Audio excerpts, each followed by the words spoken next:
सभी मित्रों को नमस्कार। मित्रों, आज मैं अपनी बात एक कहानी के माध्यम से आप लोगों को बताना चाहूँगा।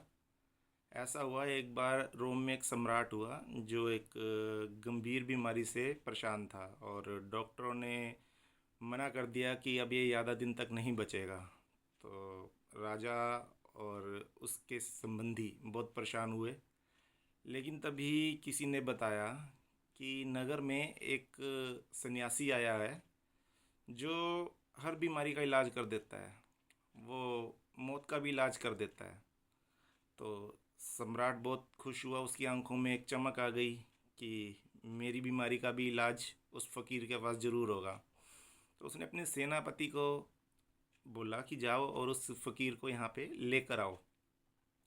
तो उसका सेनापति और वजीर जाके उस फकीर को राजा के पास लाए और राजा ने बोला कि मैं बहुत गंभीर बीमारी से परेशान हूँ और डॉक्टर ने मुझे बोल दिया है कि मैं ज़्यादा दिन तक नहीं बचूंगा, तो आप प्लीज़ मुझे बचा लीजिए।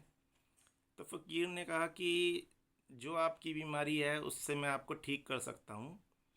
ये कोई ज़्यादा गंभीर बीमारी नहीं है, लेकिन उसके लिए आपको एक काम करना पड़ेगा।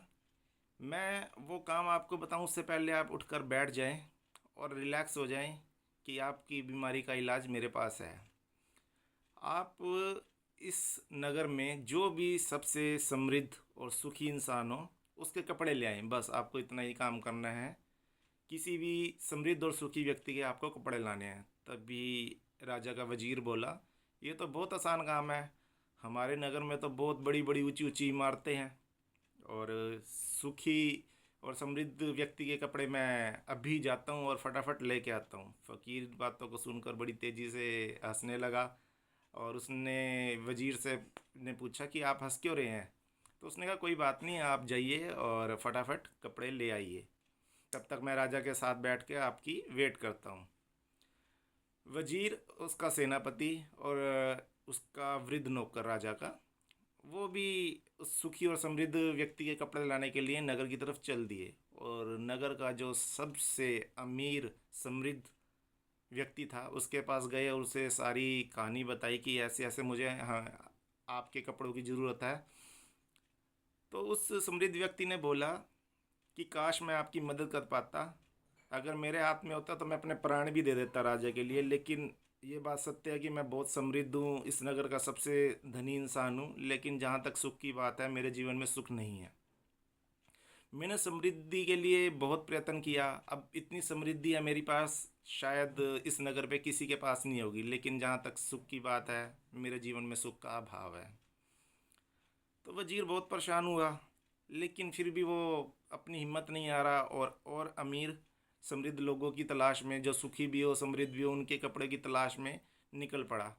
वो जगह जगह गया, लेकिन एक ही जवाब मिला कि हम समृद्ध तो हैं लेकिन हमारे जीवन में सुखी नहीं है।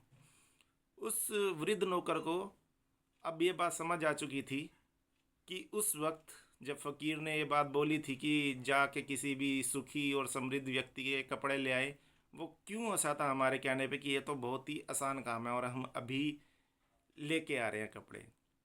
तो उन्हें समझ आ चुका था कि ये जितना आसान लग रहा था, इसके जैसा मुश्किल काम हो ही नहीं सकता ये।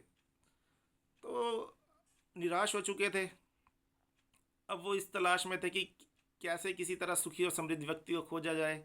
लेकिन उन्हें ये बात भी क्लियर हो गई थी कि सुखी और समृद्ध व्यक्ति नहीं मिल सकता।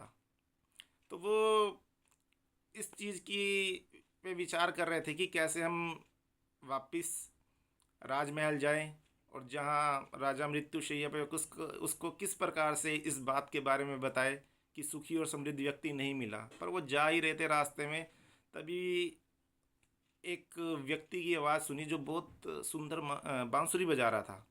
जब वो उस व्यक्ति के पास गए तो उन्होंने उससे पूछा कि हमें लगता है कि तू बहुत सुखी इंसान है और हमें आपके वस्त्र चाहिए। उन्होंने अपनी सारी कहानी बताई उस बांसुरी बजाने वाली व्यक्ति को। तो उस व्यक्ति ने कहा, हाँ मैं बहुत सुखी हूँ, आनंदित हूँ और उसी आनंद में मैं ये बांसुरी बजा रहा था, लेकिन आपने मेरे कपड़ों की तरफ ध्यान नहीं दिया। जहाँ तक समृद्धता का सवाल है, धनी होने का सवाल है, मेरे पास पैसा नहीं है लेकिन मैं सुखी हूँ। अब ये बात वजीर, सेनापति और वह वृद्ध नौकर जान चुका था कि सुख और समृद्धि दोनों एक साथ नहीं मिल सकती, और वही हुआ जो होना था। वो कपड़े नहीं ला सके और राजा मर गया। दोस्तों, इस कहानी के माध्यम से एक बात तो है, सुख का पैसों से कोई लेना देना नहीं है, धन से कोई लेना देना नहीं है। गरीब सोचता है कि अमीर बहुत सुखी है, लेकिन अमीर सोचता है कि जो सुख है वो गरीब के पास है। दोनों ही एक दूसरे को सोचते हैं कि सुख उसके पास है। दोस्तों, हमें सुखी रहने के लिए सबसे पहले अपने आंतरिक रूप से शांत होना बहुत ज़रूरी है। आगे मैं अपनी वीडियो में इसके बारे में और चर्चा करूँगा। मेरा ये वीडियो बनाने का मेन उद्देश्य है कि मैं किस तरह सद्गुरु ओशो के संदेश को आप लोगों तक पहुंचा सकूं। आशा करता हूं आप लोगों को ये कहानी बहुत अच्छी लगी होगी। जल्दी आपसे नई वीडियो के साथ मुलाकात होगी। तब तक के लिए धन्यवाद।